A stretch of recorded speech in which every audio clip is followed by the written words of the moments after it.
Bom, no século XIX, a gente vai ter dois eventos importantes que vão alterar a forma de acesso à terra no Brasil, sem alterar o padrão de acesso, ok? A maneira de ter acesso à terra muda, mas o padrão, que é aquele padrão concentrado em grandes propriedades, ele não vai mudar.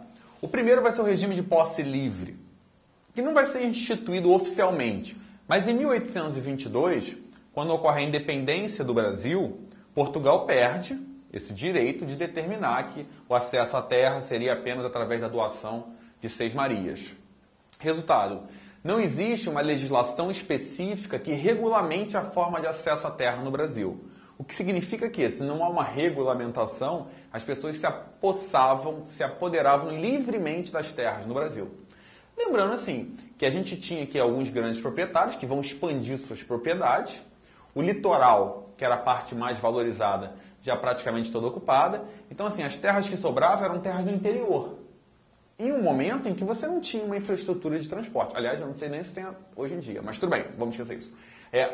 Você não tem... O acesso ao interior é difícil. Então, não havia grande interesse e não havia também pessoas interessadas em buscar essas terras, em ocupar terras livremente. As que ocupavam ficavam em áreas isoladas e desenvolviam uma agricultura de subsistência. Essa situação ela vai mudar em 1850, quando é criada a Lei de Terras.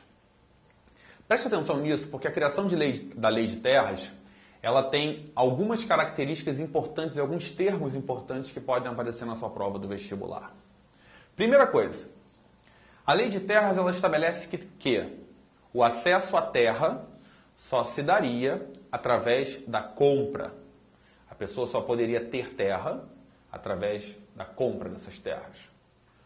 Quem tinha recebido terras até então através da doação, pelo regime de Sesmarias, ou tivesse se apossado livremente no período intermediário entre um e outro, deveria ir a um cartório, registrar suas terras. A pessoa oralmente falava, minhas terras vão até atrás daquela moitinha ali, até do outro lado do rio. Então ia lá e oralmente falava qual era o limite das suas terras. E aí era registrado, as terras eram registradas, logicamente que com isso o que houve de sobreposição foi uma coisa absurda, né? Você tem pessoas que registrando terras e o outro vai lá e registra a terra coincidindo com o que o outro registrou, quer dizer, teve uma certa sobreposição e teve um monte de gente que foi lá e registrou terra que nunca tinha sido dele. Mas assim, ele garantia a expansão. Afinal de contas, a partir dali só ia poder ter terra quem comprasse. Então, quem pôde dar uma esticadinha na sua, deu uma esticadinha na sua. A partir desse registro de terras, ficaria definido que as terras não registradas seriam consideradas terras devolutas. Atenção a esse termo, terras devolutas. Terras devolutas, elas não têm dono, logo pertencem ao Estado.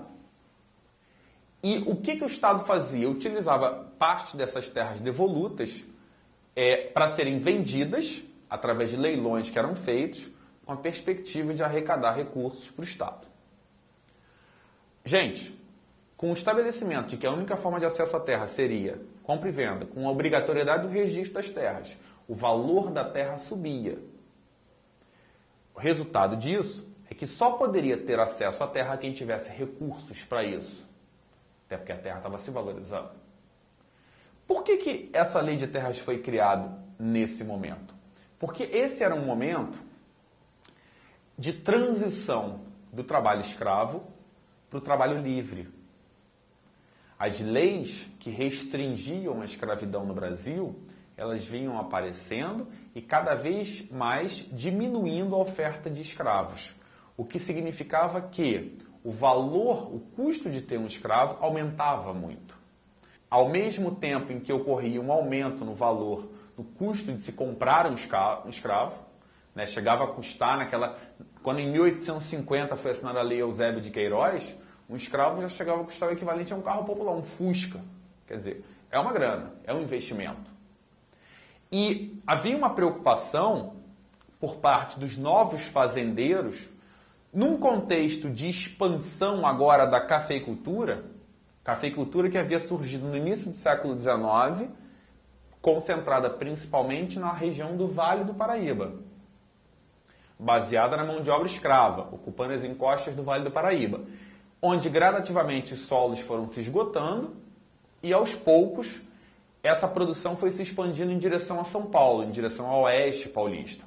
E essa expansão da cafeicultura para o oeste paulista, ela coincide com as leis que restringiam o trabalho escravo e com o aumento no preço do escravo. Então, os novos fazendeiros de São Paulo, eles precisavam de mão de obra para plantio nessas fazendas de café, plantio, cultivo, colheita desse café, né?